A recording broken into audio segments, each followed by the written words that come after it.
Hey guys, this is Zishan from UltimateOffTimes.com. Today we are going to talk about the Elder Scrolls Online High Isle. Review of the Elder Scrolls Online High Isle with info on the story, gameplay mechanics, and everything else you need to know before you buy. The Elder Scrolls Online High Isle is a previously unknown Systres Archipelago, a playground for society's elite and the site of diplomatic talks to put an end to the Three Banners War. High Isle includes the Elder Scrolls Online's next year-long adventure, The Legacy of the Bretons, which will delve into the descendants of the Nedic and Almeri who live on High Rock. However, the Systres is some distance away from High Rock, according to the maps.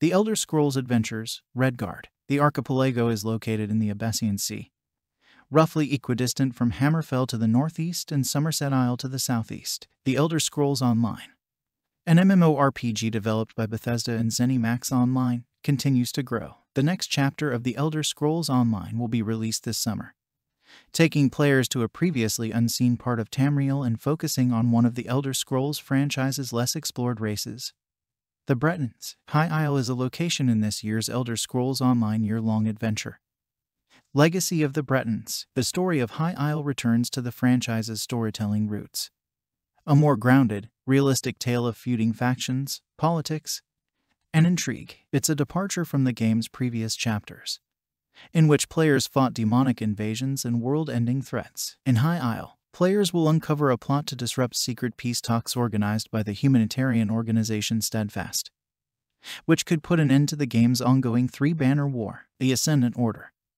a separatist group led by the mysterious Ascendant Lord and Ascendant Magus, two characters who operate in the shadows and whose identities players will discover throughout the chapter, is carrying out that conspiracy. High Isle's various side quests will allow players to learn more about Breton high society and its chivalrous culture, which should appeal to Elder Scrolls lore buffs. High Isle had no existing lore before this new chapter, which only appeared on a single map in 1998 seconds. The Elder Scrolls Adventures, Redguard, allowing ZeniMax Online to craft the story and lore of the High Isle region from scratch in collaboration with the Bethesda Game Studios. The Zone, the High Isle chapter of Elder Scrolls Online, transports players to the Systres Archipelago, which consists of two islands, the titular High Isle and the prison island of Aminos. The players will explore both the epitome of Breton culture with awe-inspiring castles, sprawling tourney grounds, and majestic seaside cliffs, and the upper class of Breton society to get away from everything and enjoy a little rest and recreation. Aminos is a lush rainforest island where Breton society sends its most dangerous criminals and political prisoners to survive, according to ZeniMax Online.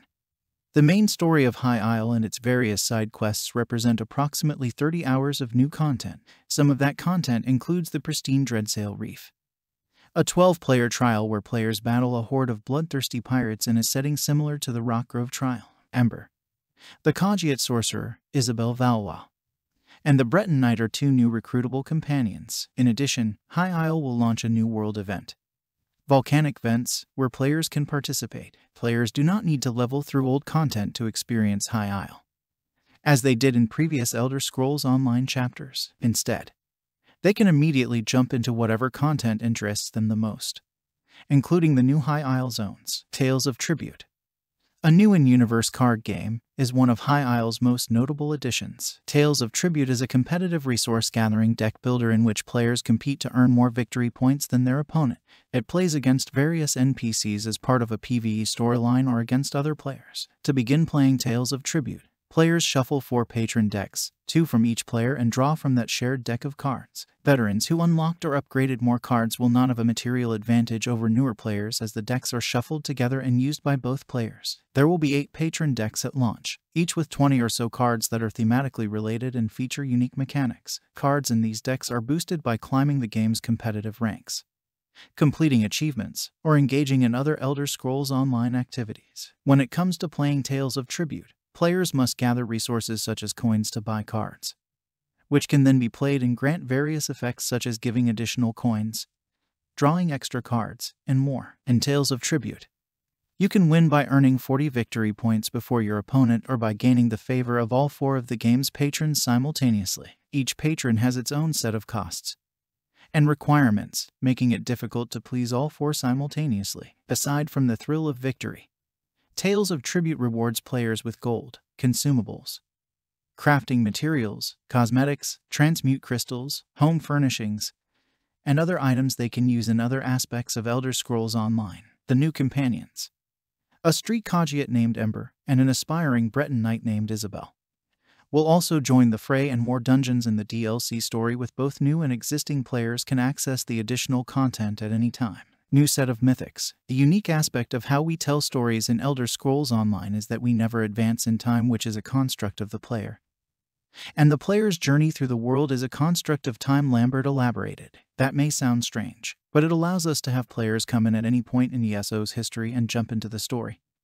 And the story always works in any case. You don't have to slog through 7 years of older content to get to the new stuff. You can play the new stuff right away. The Elder Scrolls Online's lead graphics engineer, Alex Tardif, mentions all the graphical improvements in Update 31. The resolution is 1440 pixel on PS5 and Xbox Series X and 1080p on Xbox Series S to hit a solid 60 FPS on next-generation consoles, including dynamic resolution scaling because these consoles can run the game at higher resolutions. The Xbox Series X and PS5 will scale from 1080p to 2160p, while the Series S will scale from 1080p to 1440p, according to the post. This new range allows for a more stable frame rate and high-intensity activities such as significant PvP battles with Elder Scrolls Online's current implementation of HDR. A new hue-preserving HDR mode is an addition to the game with the release of Update 31. Toggle between the two methods for players who prefer the current use of HDR. Finally, as an opt-in beta setting, Update 31 will bring render multithreading to PC. This feature should help improve the frame rate on PCs with less powerful CPUs. Update 31 sets to release on August 23rd for PC, Stadia, and August 31st for consoles. The Elder Scrolls Online recently surpassed 18 million players, a massive accomplishment given the game's initial reception. It continues to strengthen its position by consistently adding new content. The additions of the latest HDR mode and multithreaded rendering are also welcome. The Elder Scrolls Online High Isle is releasing on June 6th for PC, Mac, and Stadia. The new chapter will be available on June 21st for console players on PS4, PS5, Xbox One, and Xbox Series X, S. Thanks for watching. I hope you enjoyed this video, so just click the like button below, and also to watch more videos from us, just subscribe to Ultimate of Times and also join our forum to build a gaming community.